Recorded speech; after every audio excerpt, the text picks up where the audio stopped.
Hello everyone, welcome back to another video chess blast.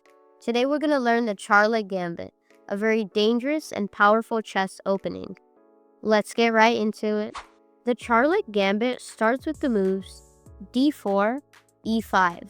Now this is the England Gambit, but when they capture our pawn, we can play d6, marking the Charlick Gambit. In this position, your opponent usually does one of two things.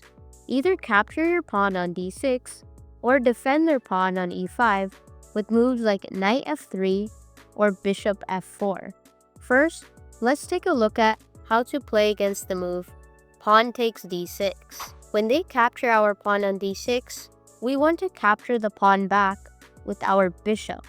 The main idea of this opening is to sacrifice a pawn early in the game to gain initiative and attack our opponent very easily. A good thing about this opening is that we can play the same exact moves every single time, no matter what our opponent plays. Let's just say white plays knight f3, we play knight c6, white continues developing, we play bishop g4, white just still continues developing, we play queen e7 now, and let's say white breaks the pin with bishop e2, we can now long castle.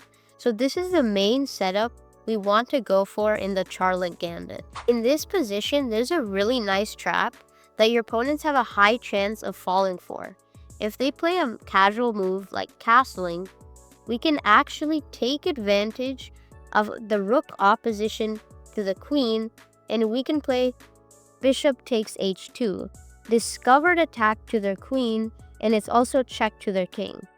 So once they capture our bishop, we can capture their queen, and we just won a free queen. Actually, there's even a better way to do this. Instead of instantly sacrificing the bishop, we could first capture the knight, and after they capture back, then we can capture here.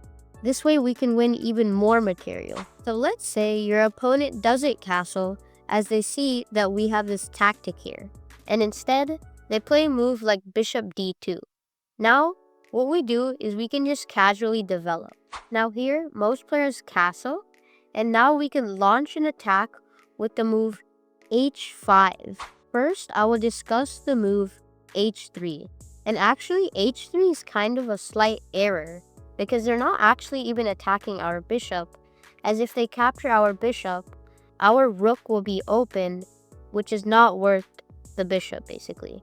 So in this position, we can just leave our bishop there, or what I recommend here is just to capture the knight, and after they recapture, play queen e5, threatening a checkmate on h2. Now, the only logical way to stop it would be to play g3.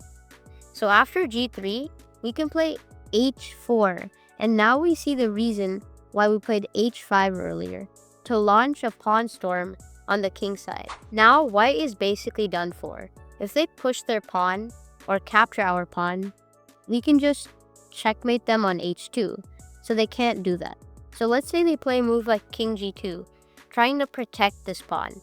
Now, we can just capture the pawn, and after they recapture, just capture the pawn on g3, and after the king moves to his only square, we can just checkmate it on h2.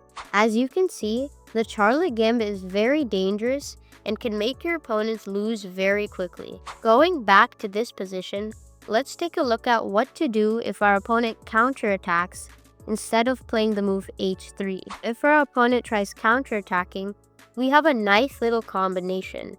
We can capture their knight first, and after they recapture, we can sacrifice our bishop on h2.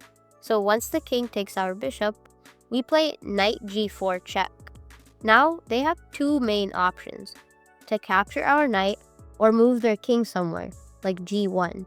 First, let's take a look at what to do if they move their king. So if they play king g1, we play queen h4. Now, we're threatening checkmate, and the only way to stop this checkmate is to actually capture our knight on g4.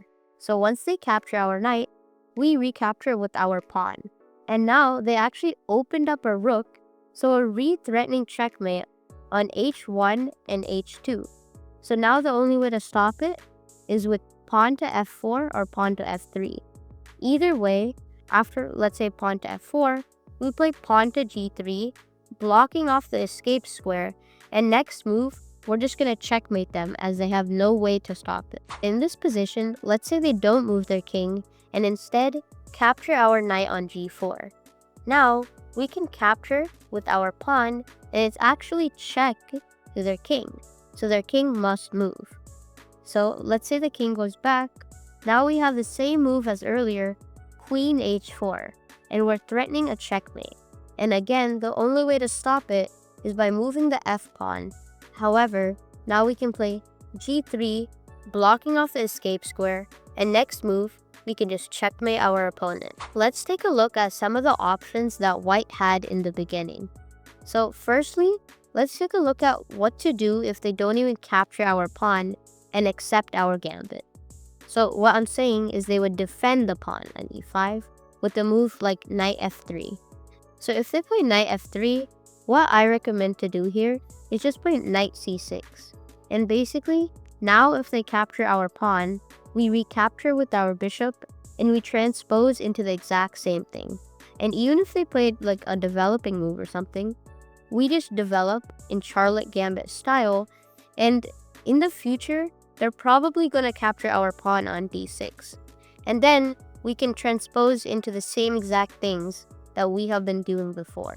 Anyways, guys, that's the end of this video. Make sure to like, share, and subscribe. Bye!